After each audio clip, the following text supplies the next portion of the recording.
उनको डर लगता है मौलाना बलियावी से कि ये अपनी कौम के बच्चों को संविधान से मिला अधिकार, आइन से मिला हक, मुल्क के तय आज़ादी और जितने मुस्लिम जंग आज़ादी के मुजाहिदीन थे उनकी बातें करता है बलियावी मजहबी स्टेज से, सार्वजनिक स्टेज से, पॉलिटिकल स्टेज से।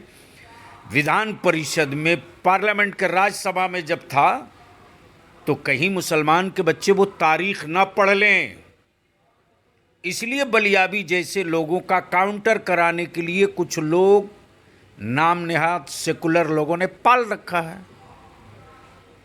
आपने देखा, आप शख्स से शख्सियत बनने की कहानी सुनेंगे आप खुद उन्हीं की ज़बानी। Face to face with Imran Ali में आज हमारे साथ बातचीत करने के लिए हैं बिहार के मशहूर लीडर गुलाम रसूल बलियावी। सर, आपका फेस टू फेस में इस्तकबाल है। शुक्रिया। फेस टू फेस के दर्शकों को, सामीन को मेरी तरफ से बहुत बहुत शुक्रिया। सर, पहला सवाल, पूरे देश में आपको लोग एक बतौर आलिम पहले जानते थे, फिर आपने सियासत में कदम रखा। अब क्या लगता है आपको कि आपने जो कदम रखा था वो सही कदम था, या फिर अब कुछ लगता है कि जो आप जहाँ थे वहाँ ठीक था? मैं जहाँ से सफ़र शुरू किया था वहीं आज भी हूँ। न मेरा आलिमाना मनसब कमज़ोर हुआ है और न सियासत में आने के बाद दुनिया की चमक दमक का मेरी सेहत पर, मेरी सोच पर कोई असर पड़ा है। इसलिए कि मैं जानता हूँ कि मुल्क में जब तक या दुनिया के किसी कंट्री में जब तक आलिम सियासत में नहीं होगा, उस सियासत को आवारा होने से कोई नहीं बचा सकता। डॉक्टर इकबाल को लोग पढ़े हैं, मैं तो दो टुक कहता हूँ कि जिन लोगों को आलिम के सियासत में आने से तकलीफ़ है वो खुलकर सामने तो आवे।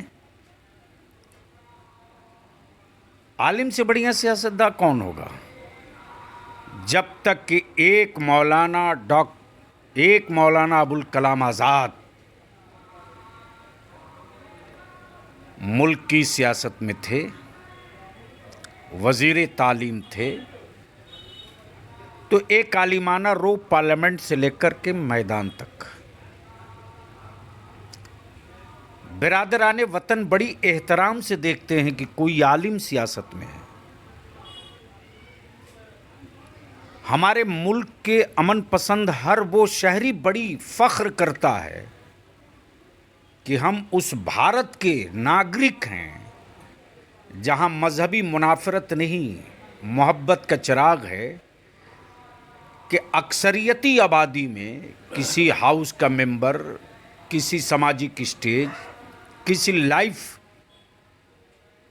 मोड़ पर, सामाजिक मोड़ पर एक आलिम अपने आलिमाना वक़ार के साथ, आलिमाना मनसब के साथ गलत को गलत, सही को सही खम ठोक के बोल रहा है। लेकिन मुल्क में कई ऐसे हालात आए जब चाहे एनआरसी का मामला हो या हिजाब का मामला हो या एक्सा सिविल कोड का मामला हो, ऐसे बहुत सारे मामलात आए जिसमें उल्मा हजरात खामोश रहे, और इसका मलाल लोगों को रहा कि बहुत सारे पार्टियों में उल्मा हजरात रहे, बड़ी बड़ी आर्टिकल उनकी आती थी, लेकिन जब ऐसे मौके आए तो वो पार्लियामेंट में चुप रहे, या मैदान में या मीडिया से भी उन्होंने इस तरह के कोई बयान नहीं दिए। ये झूठ है, सरासर गलत है।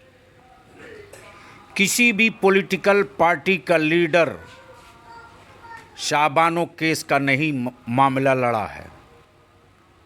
पूरे मुल्क में एक लीडर था जिसका नाम अल्लामा अरशदुल कादरी था। जेल भरो तहरीक आंदोलन किसने किया? अल्लामा अरशदुल कादरी ने। सिवान में पर्सनल लॉ कॉन्फ्रेंस की जिसमें 25 लाख की भीड़ इकट्ठा हुई, ये किसने किया? अल्लामा अरशदुल कादरी। अब भी 3 तलाक पर सुप्रीम कोर्ट में कौन है? मौलाना बलियावी। सीए को लेकर, एनआरसी लेकर सुप्रीम कोर्ट से लेकर सड़क तक सबसे पहले कौन? मौलाना बलियावी।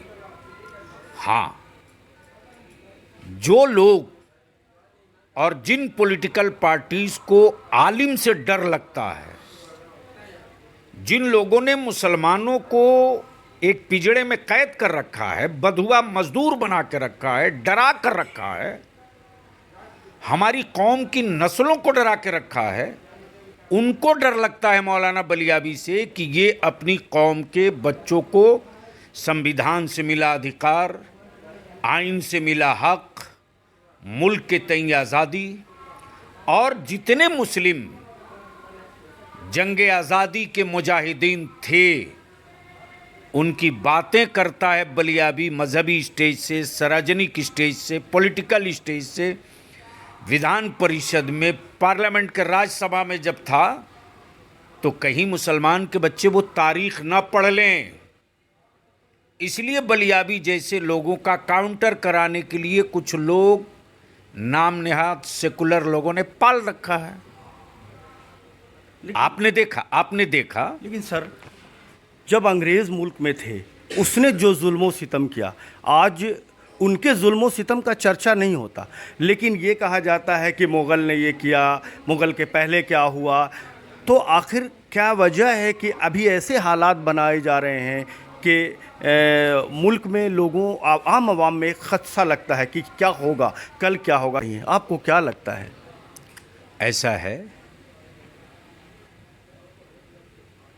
कि बिल्कुल क्लियर है, थोड़ी सी बारिश होती है ना